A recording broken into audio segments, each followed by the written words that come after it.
News when you want it with Bloomberg News Now. I'm Dan Schwartzman. We check the markets for you all day long here at Bloomberg. Markets finishing down for the day after the news that the Trump administration sent letters to multiple countries threatening significant tariff increases if new trade deals are not struck. The S&P 500 ending down 49 points or 0.8%. The Nasdaq finishing down 189 points or 0.9%, while the Dow ended the day down 422 points or close to 1%. The 10-year Treasury yield is at 4.386%. The two-year yield at 3.898%. Earlier in the day, President Trump unveiling the first batch of letters that threaten to impose higher tariffs on key trading partners if new trade deals aren't reached by August 1st. The letters are seen as a way to pressure countries into negotiating new trade deals with the U.S. So far, South Korea, Japan, Malaysia, and Kazakhstan would be hit with a 25% tariff. South Africa would face a 30% tariff, while Laos and Myanmar would get hit with 40% tariffs. The White House did confirm that the president has pushed back this Wednesday's deadline to August 1st. White House Press Secretary Caroline Leavitt said more letters will be sent in the coming days. The administration, the president, and his trade team want to cut the best deals for the American people and the American worker. That's what they're focused on. That's White House Press Secretary Caroline Leavitt. Meanwhile, the European Union says it's close to a framework trade agreement with the U.S. after a call between EU President Ursula von der Leyen and President Trump. Reports say the EU is willing to accept a 10% universal tariff on many exports, but wants the U.S. to commit to lower rates on key sectors while pushing for quotas and exemptions on tariffs on automobiles, aluminum, and steel. The death toll in the deadly flooding in Texas has neared 90 as rescuers continue searching through mounds of debris. So far, 27 children and counselors from a girls' summer camp were listed among the dead. More than 750 kids were at Camp Mystic along the Guadalupe River on Friday when torrential rains unleashed a flash flood. At a morning news conference, officials refused to say how many additional people were still believed missing.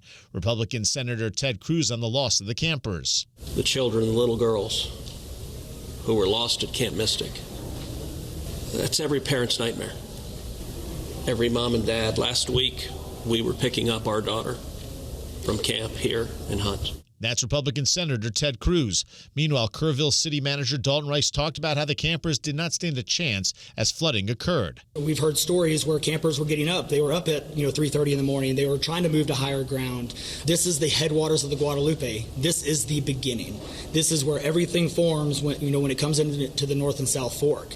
And so as those things develop, it develops very rapidly, very quickly, and this rose very quickly in a very short amount of time. And so those campers that were able to do that, it worked.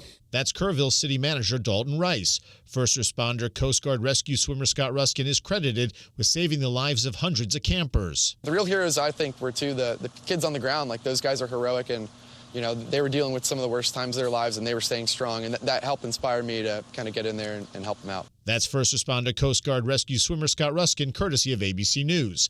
Heavy rains, though, continue in the Hill Country region where most of the deaths occurred, with the hope that the rain will taper off on Tuesday into Wednesday.